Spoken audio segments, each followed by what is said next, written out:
Brakatia Hawu, Brakatia Washai, Brakatia Hawu, Brakatia Washai, Brakatia Hawu, Brakatia Hawu, Bashim Yahushai, Bahashim Rachakudash, the blessings of the apostles and the elders of Great Millstone True Well. Salutation to the whole elect out there, Akim to Sadakim, to do this thing in the utmost truth and sincerity. I'm the priest Shaman. This week's topic is going to be entitled A Shared Disdain for Laziness. A shared disdain for laziness. And this is inspired by the Walk and Talk put up by Apostle Elder Gabar, and it was entitled Fat and Sloppy. You can't be fat and sloppy, or fat and sloppy brothers inside a great millstone. And it pretty much was an open rebuke, pretty much letting brothers know, look, we gotta, be in shape. We shouldn't be fat and sloppy. The book of Sirach, chapter 32, verse 27 says, I'm sorry. Let me not jump to that one yet. Let me explain why I'm doing this lesson. Look, the apostle pretty much said there's no excuse. He's saying, look, I'm pushing 60, and at one point he was 300 pounds and lost a bunch of weight. And so if the apostles have been examples for this for decades, and we've been pushing this message for a number of years, and I'll tell you what, there's certain brothers that's gonna look at the lesson that Apostle Elder Gabar did, look at this lesson and self-examine and say, okay, I gotta make a change. Like my man Michael Jackson, Man in the Mirror, gotta make a change. And there's gonna be some brothers that's just gonna con you to death for the fucking next con you to death for years. Not saying we gonna be here for years, but just con, look in your eye, con, no fucking change, so you don't want to be that. You want to be an individual like, look, this is my problem, this is what I got to fix, and let me fix it.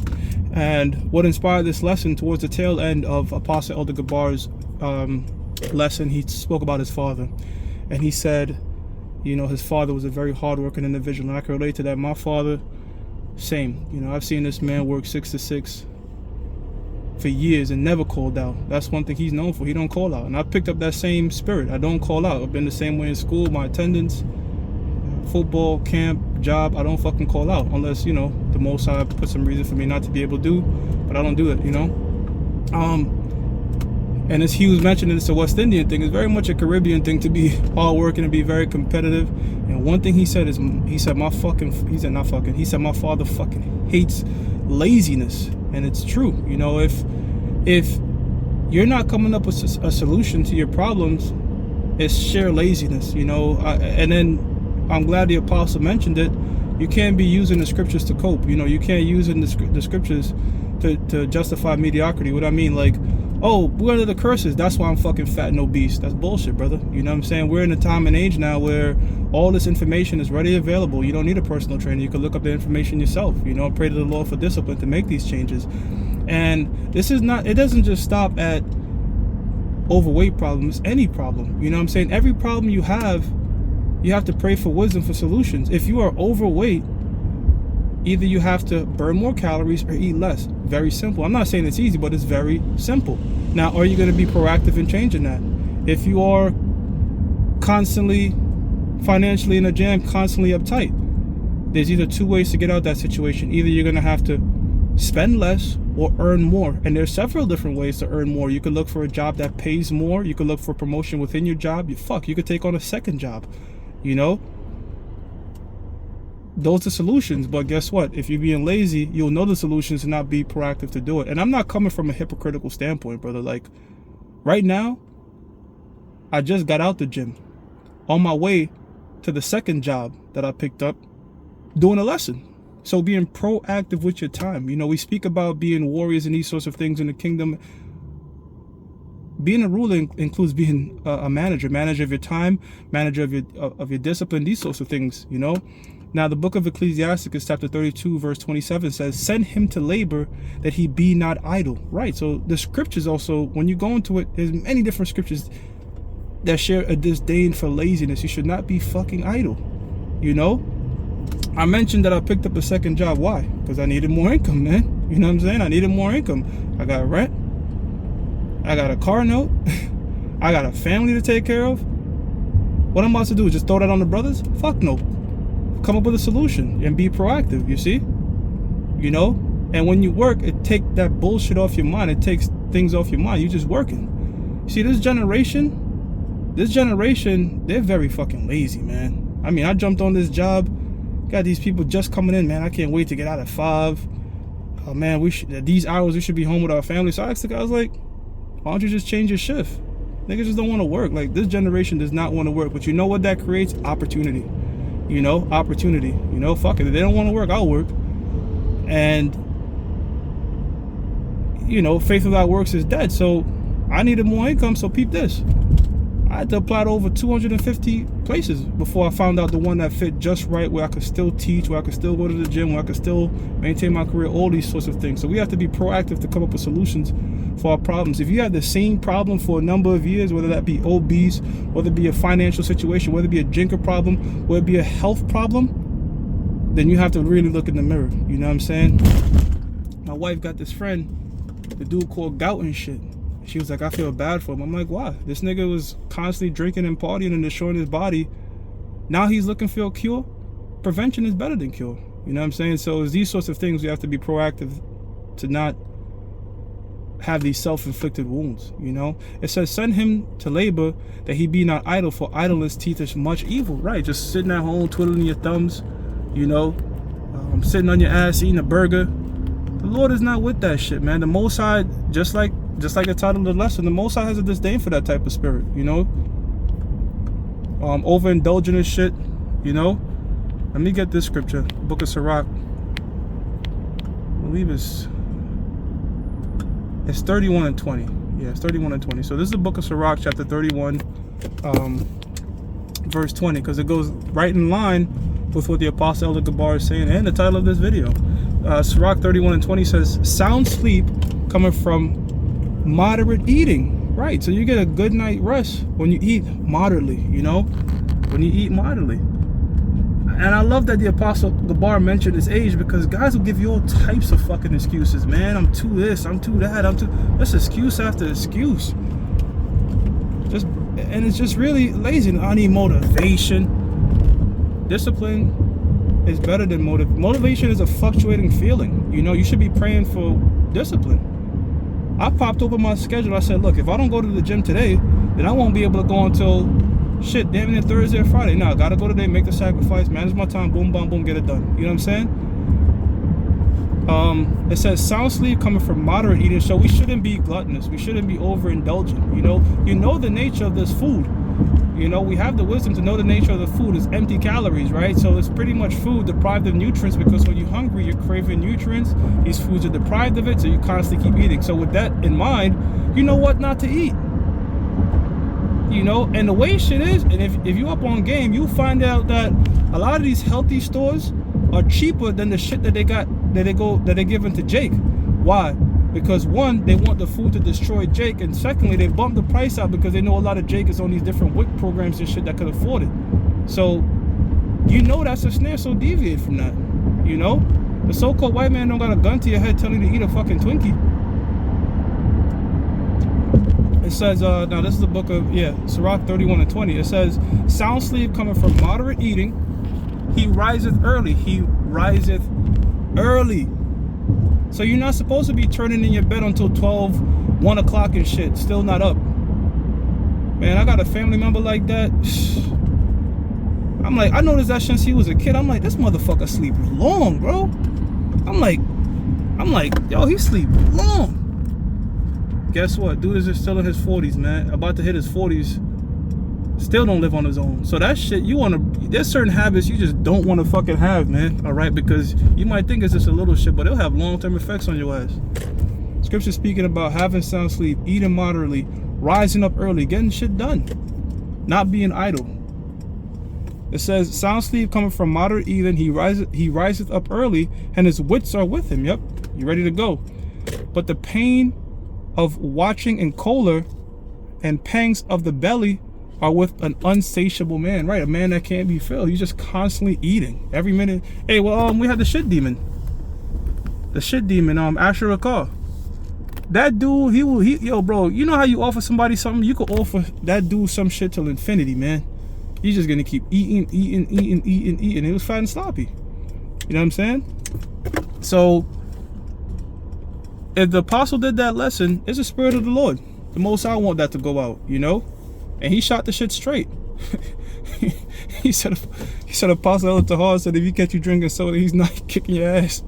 I was surprised. I'm not gonna lie, man. I'm surprised the brothers are still drinking soda. That shit is kind of wild to me. You know, it's like you have this knowledge and you know this body is a temple. You just gonna throw soda down your shit? It's kind of crazy, but you know, like I said, certain men will make the change. Certain brothers is just gonna con you to death and never change. That's just how it should be. But it shouldn't be like that. You should want to make the change. You know, hell, the apostles did it.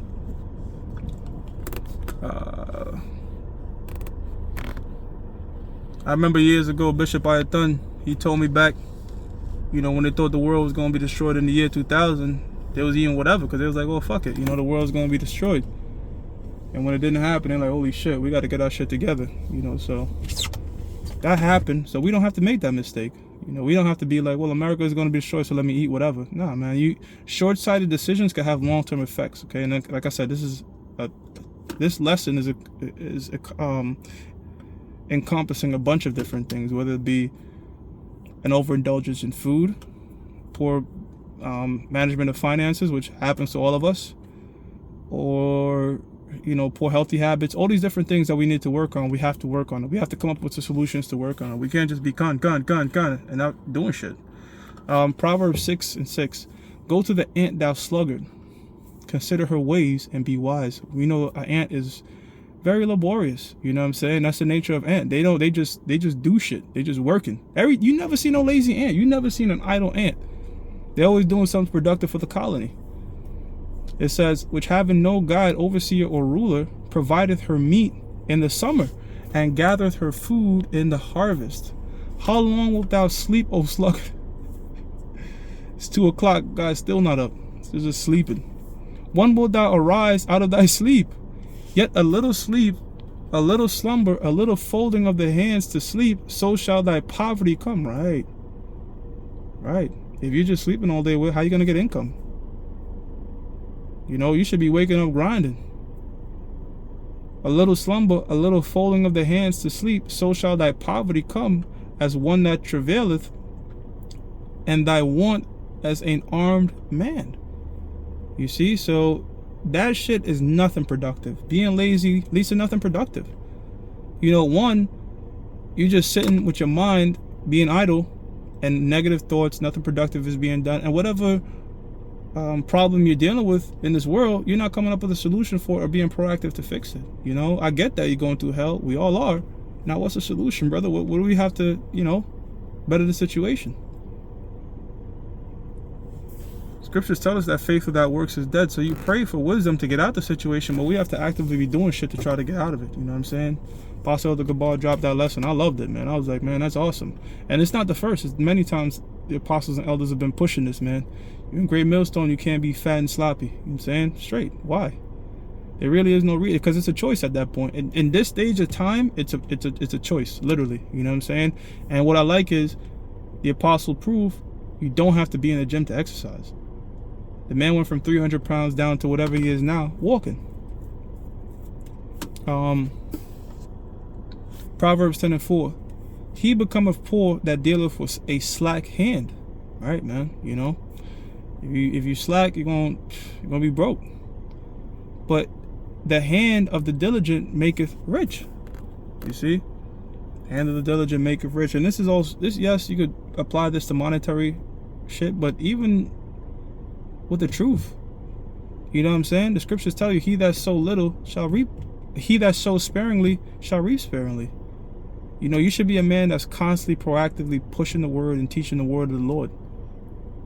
It says, he that gathereth in the summer is a wise son, but he that sleepeth in harvest is a son that causeth shame. And we're in the harvest time right now. The harvest is the end of the world. That's what we're in right now. You should be diligently doing the work of the Lord. Like I said, at this stage and point, I do not want to hear no fucking excuse from nobody. Okay? What you gonna tell me? You got a kid? So do I. I gotta work. Me too. Working 2 jobs. A car note. My rent. Same here. Same fucking here, brother. Same shit, brother. My this, my that, my that. Okay, I get it. What is the solution? It says, but he that sleepeth in harvest is a son that causeth shame, Blessings are upon the head of the just. Okay, I think that's it right there. That's all I wanted. Ecclesiasticus chapter 10 verse 18 says, by slothfulness the building decayeth. Right. If you don't take care of a building, this is why a building is called a building and not called a built. All right, because your building is you're constantly working on. You constantly have to maintain it, constantly have to do these different services. It's the same thing with you. We're the temple, we're the building, right? You constantly got to maintain it. You know, you can't, when if this lesson, if you take heed to this lesson and you start to change your lifestyle, it's something that you have to keep doing. You can't just do it for a moment, or you know what, I had it and I lost the motivation. Nah, it's the whole point of this. Can't be making excuses, man. You know, and I'll tell you this much, man. I remember one time when I was working overnight and I wasn't in the gym on my break, push-ups, pull-ups, hiding somewhere, doing that shit, take the buckets, work my, you know what I'm saying? It's just like, it's just, there's so much hours in a week. It baffles me when somebody say I can't do my 3 shows a week, because it's just complete excuses. That's what it is. Look in the mirror and tell yourself that. That's the first step. I'm just making fucking excuses. That's it. You can find time to get this done. It says, but by much slothfulness the building decayeth, and through idleness of hands the house droppeth through. And that's an individual in this truth. You know what I'm saying? Not diligent on anything. If you're not diligent watching, you know, your caloric intake, guess what? You're going to be fat and sloppy. If you're not being diligent on your finances, you're going to get backed up. You're going to get caught up. And it happens to all of us. I'm not saying you're impervious to that, but what I'm saying is we have to be proactive in trying to mitigate it, you know, because yes, we are on the curses. These things do happen, you know, to the best of us, but you still have to find ways to proactively come out with a solution. There shouldn't be something that is constant for X amount of years. You can't be overweight for like 4, 5, 6, 7, and there's nothing changing. Then at that point, it's like, brother, we gotta look in the mirror. You know what I'm saying? Because all you're gonna do is fuck up your body at some point in time. You know, you're gonna be detrimental. You're destroying yourself. 10:19. It says, a feast is made for laughter. Oh, well, that's it right there. All right, so that's what idle hands do. The devil's work, as they say. 2 Thessalonians chapter 3 verse 10. It says, for even when we were with you, this we commanded you, that if any would not work, neither should he eat. If you don't work, you don't eat, man. If you don't work, you don't eat. It says, for we hear that there are some which walk among you disorderly, working not at all, but are being busybodies. So you're not working, you're just going around being a fucking busybody. That's what idle time do. Now them that are such we command and exhort by our Lord Yahweh Shai and Mashiach, that with quietness they work and eat their own bread. You got to provide for yourself, man. You know, we're grown fucking men. You don't come in this truth to be taken care of in a way like I don't want my message to get misconstrued, because we are brotherly and we help each other out, but you're not a baby, is what I'm saying. You know what I'm saying? At some point, shit, you could fall on hard times. Hey, brother, I need to crash with you for a little bit. Cool. But now this guy's crashing on your couch and you're not seeing him look for a job. You're not seeing him do shit. You got to rebuke that guy, man. You got to get that shit out your mind. Like, oh, man, if I rebuke and I ain't being brotherly. No, brother, get that shit out your mind. Hey, you know, been holding you down for XYZ, and here's the shit. I'm not seeing you making any changes. You don't have to say it that way. You know, you say it respectfully, even though it's the same message, but you just don't want to offend nobody. But it's things like that. You know what I'm saying? You know, you have to see a brother proactively changing whatever he's lacking in, if it's a detriment to him. You know, that's true brotherly love. You know what I mean? You got to get on the brother. You got to get on each other. You got to get on yourself. All right, so with that, I'm going to give all praises to Yahweh, Ba'ashim Yahweh Shai, Ba'ashim Rachak Kodash, the blessings to the apostles and the elders of Great Millstone, which you well. Salutations to the hopeful elect out there, you Akim to Sadakim, that do this thing in the utmost truth and sincerity. Shalom.